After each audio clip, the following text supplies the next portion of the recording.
with the 8th question, and what is said in this question. A small block of mass m is kept on a rough inclined surface of inclination theta. Okay, so let us suppose this is a rough inclined surface and its inclination is theta, and the block is kept over this surface here. The elevator goes up with uniform velocity v. Okay, so this whole arrangement is in the elevator. So this is the elevator and it is going with uniform velocity v, up or down. It is going up. The block does not slide. So as the block does not slide, it means the frictional force on the block is balancing mg sine theta. So the frictional force acting on the block up the plane is equal to mg sine theta. That may be maximum friction or it may be the value of static friction.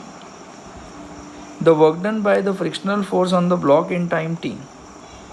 So in time t, the displacement of the lift will be speed into time, which is equal to vt, while this is the direction of frictional force.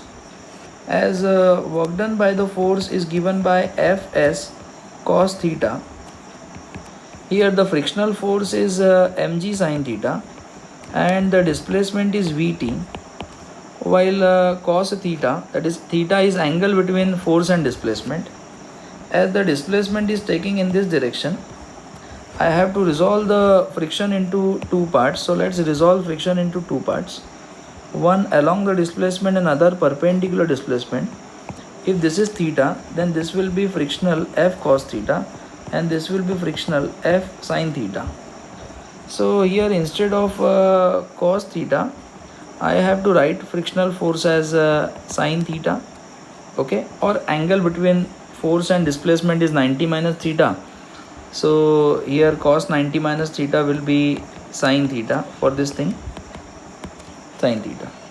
So here the work done by the frictional force comes out to be mg sin square theta into vt, and that would be the final answer to this question.